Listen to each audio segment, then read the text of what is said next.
Bien, este segundo video corresponde entonces al tratamiento del tema que estamos abordando, que es obesidad. Para poder analizar el tratamiento, nos basamos en la famosa balanza, digamos, que equilibra ingesta de alimentos y actividad física para regular el metabolismo y el gasto energético. Pero si fuese tan sencilla de abordar, no sería un problema, digamos, tan importante, y no habría tanta, digamos, problemática al momento de abordar a nuestros pacientes obesos. Sin embargo, hay un sinnúmero de factores que confluyen, digamos, en eh, el análisis y en las estrategias de equilibrar esta balanza. En tanto y en cuanto respecto a la ingesta de alimentos, el comer en exceso tiene que ver con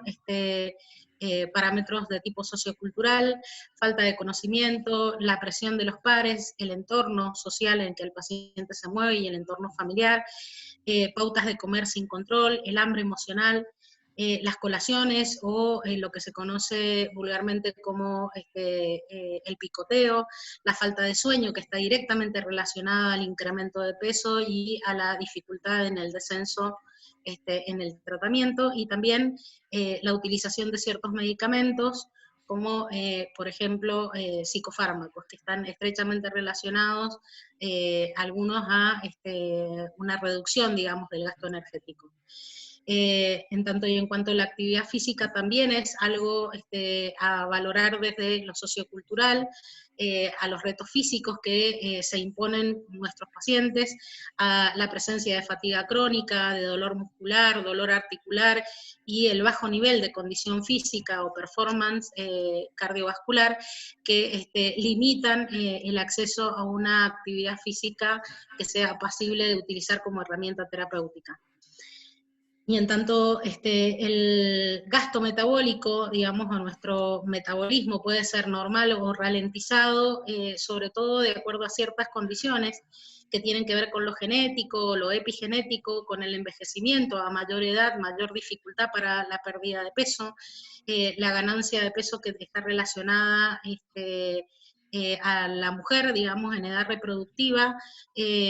o al hombre, digamos, en cuanto al sedentarismo, a la termogénesis prandial, a factores neuroendocrinos, a la actividad mayor o menor de nuestra grasa parda, a la sarcopenia y también al uso de medicamentos. Por tanto, al momento, digamos, de valorar a nuestros pacientes en todos estos aspectos, hay que identificar aquellos que necesiten un tratamiento o una intervención pormenorizada. Para aquellos que tienen un índice de masa corporal mayor a 30, no hay dudas, necesitan intervención. Y para aquellos que tienen sobrepeso, entre el 25 y el 29.9 del índice de masa corporal, pero que se acompañen con la presencia de 2 factores de riesgo más cardiovascular, también deben recibir intervención. Podemos utilizar parámetros para determinar la intervención en el índice de cintura, mayor a 90 para las mujeres y de 102 para los varones. En esta situación, y ya hecho el diagnóstico, tenemos 2 polos, que son aquellos pacientes que tienen motivación y desean la pérdida de peso, con aquellos que aún no presentan esa motivación. Para aquellos pacientes que no se encuentran motivados a la pérdida de peso, nuestro enfoque debe ser a tratar las comorbilidades, aconsejar prevenir el incremento progresivo de peso y pasar de un estadio de obesidad 1 a los progresivamente siguientes 2 o 3, o a la aparición de nuevos factores de riesgo, estimular en ellos un cambio de hábitos saludables respecto de la alimentación y la actividad física, y revisar periódicamente su peso, su índice de masa corporal y el perímetro de cintura. Para aquellos pacientes que quieren perder peso, debe acordarse objetivos claros en el tratamiento en cuanto a esta pérdida y controlar los factores de riesgo asociados. Se establecen objetivos con un éxito que va a residir en la concientización de que la obesidad en sí es un factor de riesgo de comorbilidad y que debe ser tratado. El paciente debe concientizarse de que debe perder peso en forma gradual y debe accionar para no recuperar una vez que ha logrado descenso. Ese descenso, que debe ser progresivo y gradual, puede corresponder a un 10% del peso corporal total, que ya corrige sus alteraciones metabólicas, más allá de lo estético. Lo que nosotros buscamos es mejor calidad de vida y bienestar para el paciente. Hay que disminuir el riesgo de diabetes, de hipertensión y dislipidemias, a lo que está ligado a la obesidad, aumentar la calidad de vida y hacerlo en un tiempo razonable que ronda alrededor de los 6 meses. Esa debe ser nuestra propuesta clara al momento de un paciente que plantea esto como motivo de consulta y está motivado para realizar cambios y accionar. En tanto y en cuanto debemos tener premisas claras, digamos, en el abordaje, las fundamentales son tener una visión holística, digamos, en el abordaje, del tipo de atención ética, digamos, que brindamos a nuestros pacientes, que sea lo más autónoma posible, empoderar al paciente de la información y de recursos para modificaciones del estilo de vida, y romper con el paradigma del afán curantis, donde es el médico el que tiene la hegemonía, digamos, en las directrices que se van a tomar o se van a poner en acción. Trabajar en equipo, hacer una evaluación multidimensional, esto tiene que ver con nuestra definición de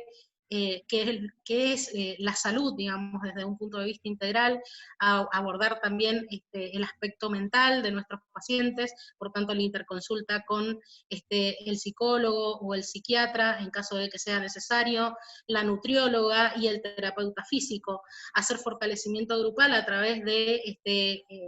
compartir, digamos, las experiencias entre pares en talleres donde se promueve el descenso de peso. Utilizar el modelo transteórico de Prochaska, que lo que valora, digamos, es justamente la presencia o no de motivación del paciente, y si a la motivación le agregamos ya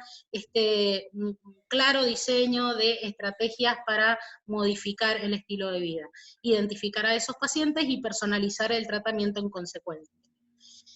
Por tanto, para esto, desde la atención primaria, lo que se propone en nuestro medio, digamos, en los centros de salud, es trabajar con turnos diferidos, con citas a través de el agente sanitario que hace la captación en terreno, disponer de consultorios de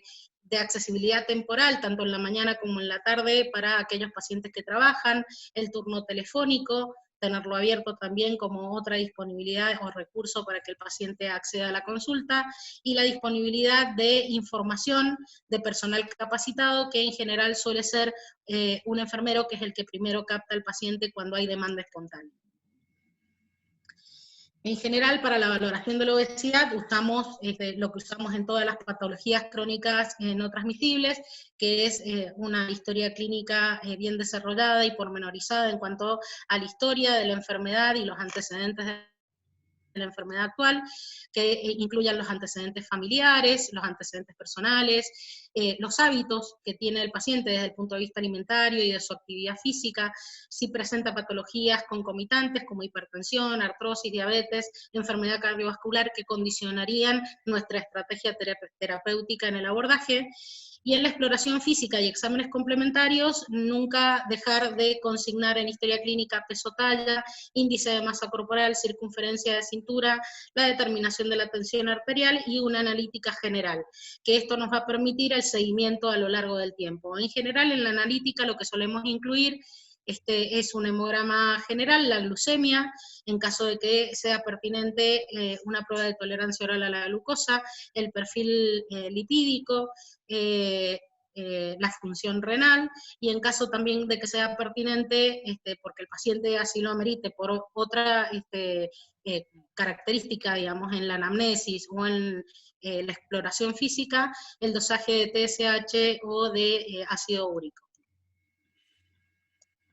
En cuanto, digamos, a la valoración de la motivación de nuestros pacientes, que usamos el modelo transteórico de Prochaska, en la fase precontemplativa nosotros nos encontramos con un paciente que no está en condiciones de reconocer su enfermedad actual, no se reconoce enfermo, por tanto, en ellos lo que tenemos que hacer es incrementar la percepción de su riesgo, y que su condición a futuro condiciona su salud y puede tener un problema, digamos, de conducta actual que debe contemplar. En la fase contemplativa, el paciente reconoce que tiene una enfermedad, pero aún no se encuentra preparado para diseñar las herramientas o la estrategia para su solución, por tanto se presenta ambivalente en esta capacidad de responder al tratamiento. En la fase de preparación, el paciente ya encuentra las motivaciones claras para el descenso de peso y por tanto se lo prepara para el cambio del estilo de vida. En la etapa de acción se diseñan y se fortalecen todas aquellas estrategias diseñadas al el objetivo que es el descenso de peso. En la fase de mantenimiento siguen fortaleciéndose, digamos, todos aquellos cambios que va presentando el paciente, se lo motiva para que avance en esos cambios y tener en cuenta que la presencia de recaídas o fracaso no es sinónimo de recomenzar. En general los pacientes lo que han perdido o han alcanzado, han logrado, digamos, el objetivo que era lograr su motivación, que podía haber sido eliminar un dolor de rodilla, y la disminución del peso mejoró ese dolor de rodilla. Entonces ahora tendremos que estimular otro tipo de motivación para que el paciente siga avanzando en el descenso de peso hasta eliminar en lo posible el factor de riesgo cardiometabólico que presenta sus condiciones. Por tanto, la sensibilización es muy importante a través de talleres y de consejería periódica, sea de tipo de abordaje nutricional o de propensión a la actividad física. En la etapa contemplativa también se puede considerar la referenciación hacia el sistema hospitalario para las interconsultas endocrinológicas o diabetológicas si corresponden, la evaluación nutricional si no contamos con ese recurso en nuestros centros de atención primaria. La fase de mantenimiento, tener en cuenta que las visitas periódicas son fundamentales para reforzar, digamos, en cada consulta nuevas estrategias y el sostenimiento, digamos, de los cambios que va generando el paciente. Para eso el trabajo en equipo es fundamental, lo mismo la educación alimentaria y valorar siempre en el contexto, digamos, de la contención, los recursos familiares y sociales que el paciente tiene. Dentro, digamos, de este tratamiento no farmacológico, abordar todo lo que tiene que ver con los hábitos es fundamental, ya que las primeras 3 causas de muertes evitables tienen que ver con los hábitos. El fumar, digamos, la deshabituación tabáquica debe ser una intervención preponderante en cada una de nuestras consultas, lo mismo que la alimentación saludable y la actividad física y la prevención del consumo problemático de alcohol. En cuanto al ejercicio físico, sabemos que por una condición de genes ahorradores tenemos una propensión hacia la ganancia de peso por un balance positivo, digamos, en nuestro metabolismo, y se calcula que un varón de aproximadamente 70 kilos, es decir, un normopeso para una talla de 1,65, 1,70, debería caminar alrededor de 14 kilómetros diarios para mantener la condición de balance energético que mantenía nuestro antepasado milenios atrás. Entonces,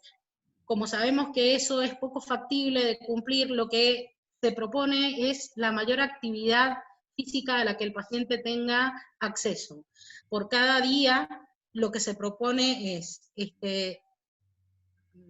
circular, digamos, a distancias más largas para realizar las mismas actividades, elegir los caminos más largos, en vez de elegir el ascensor, subir escaleras, sacar a pasear las mascotas, etcétera, todo lo que conlleve, digamos, un aumento de la movilidad osteomuscular en forma diaria. Y facilitar que 2 a 3 veces por semana realice actividades de ejercicio aeróbico y actividades de ocio, que todas aquellas actividades que aumenten la flexibilidad y la fuerza muscular, actividades que puede realizar en grupo o al aire libre, que además promuevan su interrelación social. Y recortar todas aquellas actividades que faciliten, digamos, el sedentarismo por más de 30 minutos seguidos, como por ejemplo las actividades frente al ordenador o la PC. porque el ejercicio físico fundamentalmente lo que facilita es el mantenimiento a largo plazo de la pérdida de peso, porque mejora otros factores de riesgo, porque incrementa el incremento de la actividad física cuando es moderado a gradual, mejora los factores de riesgo en general, y el objetivo debe ser de 150 calorías por día, digamos, de gasto calórico, o a 1000 kilocalorías por semana. Por ejemplo, se lograría este objetivo con una caminata a paso rápido durante todos los días 40 minutos.